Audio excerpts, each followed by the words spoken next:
Hi friends, my name is Katya. This is Kat Reads a Lot. Welcome or welcome back to my channel. Today's video is going to be a TBR for 2024. Just a list of some of the books that I'm really hoping to get to this year, whether that be sequels or continuations of series that I would like to complete, or upcoming releases, or just backlist titles that I've been meaning to read. I'm not confident that I'm going to read every single book on this list, but I do think that it's fun to make a TBR because I can just gush and talk about books that I am looking forward to experiencing. You know, the hopes are high before I've actually read the book. First category I'm going to go through is sequels and series continuations. First, I would really like to read Jade War and Jade Legacy by Fonda. I read Jade City, the first book in this trilogy, last year, and it was one of my favorite books of the year. I'll link my favorites video down below so that you can hear me talk about it a little bit more, but suffice to say I really enjoyed it, and I would love to get to the rest of the books in the trilogy before I forget everything that happened in that first book, because some of the information is already starting to wane. This is an urban fantasy trilogy, and basically there are these people who can wear jade or embed it in their skin,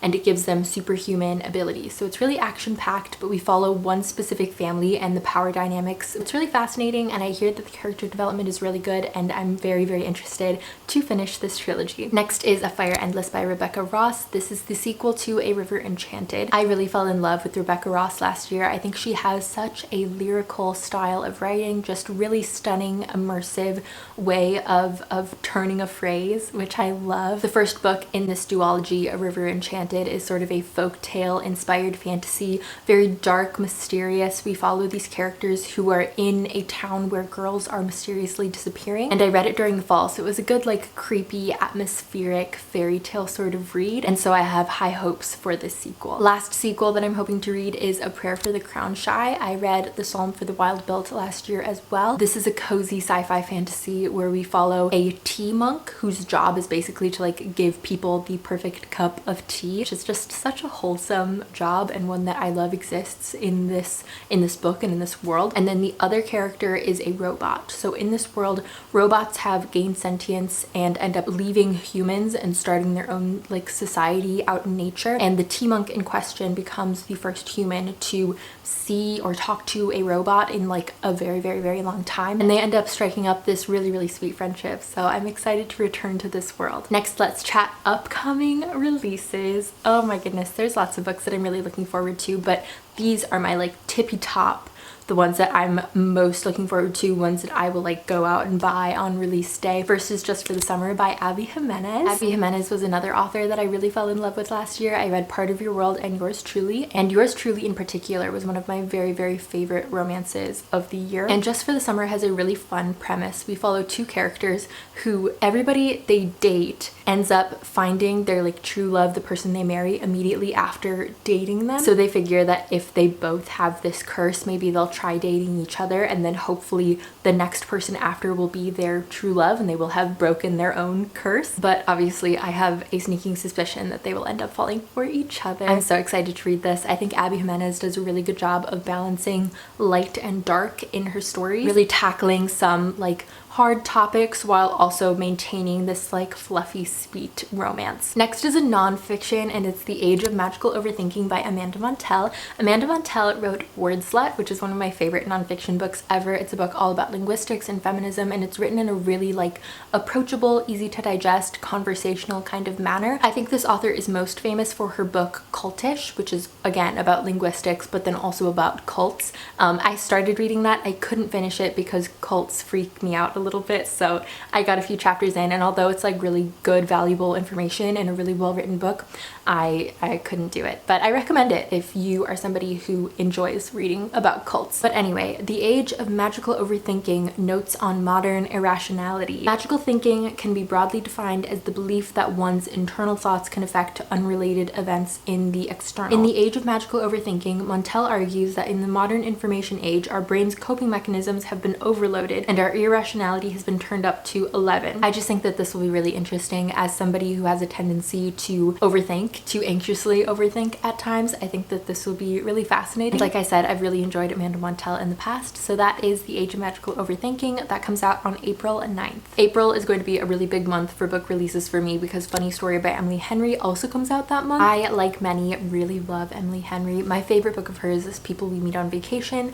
but this book, Funny Story, I am just really excited about. about. Funny story follows Daphne and Miles, who become roommates after they are both broken up with by their respective partners, and those partners end up dating each other. So Daphne is rooming with her ex-fiance's new fiance's ex, if that makes sense. So messy, so funny. Daphne and Miles end up kind of pretending to date each other, faking a relationship a little bit, at least on social media. And fake dating is just absolutely my favorite romance trope, besides maybe Rivals to Lovers. And Emily Henry kind of did fake dating a little bit with Happy Place, but I'm excited to see a book where it's like a little bit more the focus. Also, Daphne is a children's librarian in this book, which is just so much fun. So I'm really excited to read this. Now let's talk backlist, either books that came out last year or in years past that I would really like to get to in 2024. First is Powerless by Lauren Roberts. This was all over my social media a few months ago, and I'm really hoping to read it this year. We follow a girl named Payton who exists in a world where everybody has like superpowers or magical abilities,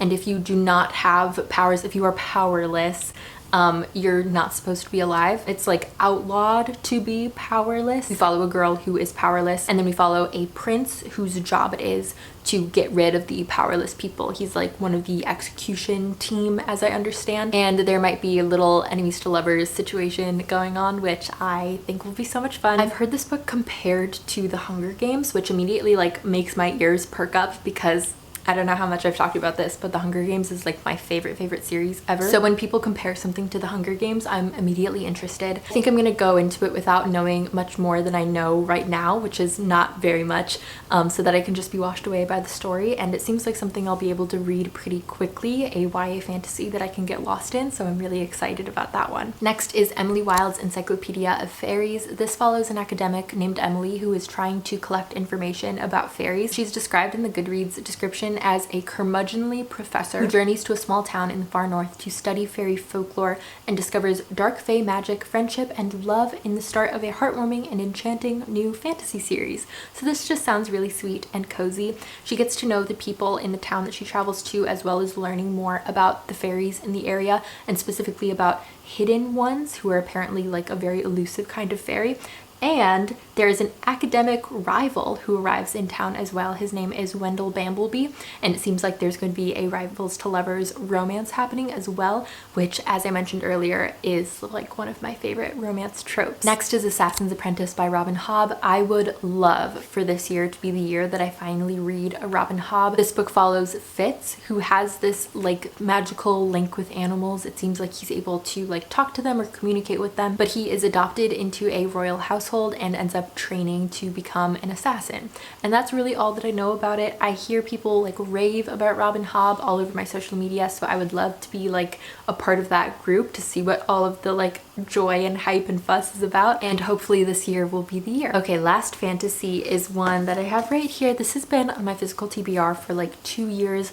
I've been meaning to read it for so long. You don't even need to tell me that I have to read it, because every single time I so much as mention it anywhere, people say, oh my god, how have you not read Circe yet? And I don't know how I haven't read Circe yet. This book is by Madeline Miller, who wrote the very famous Song of Achilles book, and I really enjoyed that book when I read it back in, I think, 2020, and so I've been meaning to read this for ever since then, like the past 4 years. This is a retelling of the Greek myth of Circe. I hear that it's like really beautifully written. I hear that it has really interesting, thought-provoking themes, and that Circe as a character is really interesting to read about, and so I need to get to it this year. I'll be so disappointed in myself if I don't read it. I do have a feeling that I'm really going to like it, but that almost makes it more intimidating to read. I feel that a lot of times with books that I expect to be 4 or 5 stars, specifically books that I expect to be 5 stars, I'm like almost more nervous to read them in case they don't live up to my hopes, as well as just generally like knowing that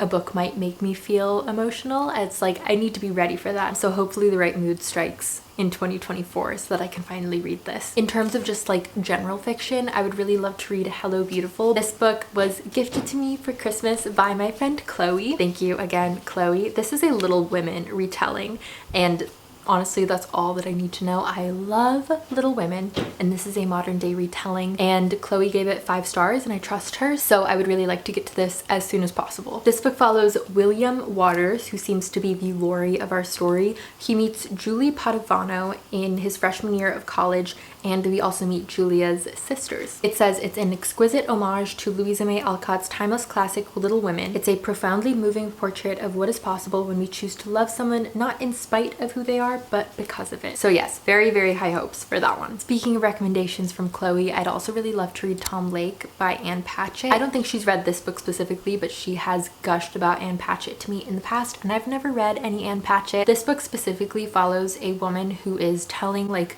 the story of a past relationship, like a past romantic relationship, to her daughters. I believe it takes place in 2020, but the thing that really makes me want to read this book is that the audiobook is narrated by Meryl Streep. And so I think that if I want to start reading Anne Patchett, this is the book that I would really like to start with. As far as mystery thrillers, I would really love to read Happiness Falls by Angie Kim. I don't think that this is like a super fast-paced thriller, but it has a mystery running throughout and then a big family drama. When I read the description of this, I was reminded a lot of Little Fires Everywhere, where there's kind of a mystery, but the focus is really more on like the dynamics among the family. This book, we follow a family whose father disappears one day, and the only person who witnesses his disappearance, or like the last person to be with him, is a member of the family who cannot speak and cannot like communicate what he saw. Next is More by Gillian Flynn. Specifically, I would really like to read Sharp Objects. I read Gone Girl for the first time last year. I'd never read another Gillian Flynn, and it just absolutely blew me away. I wasn't spoiled for anything, so every single reveal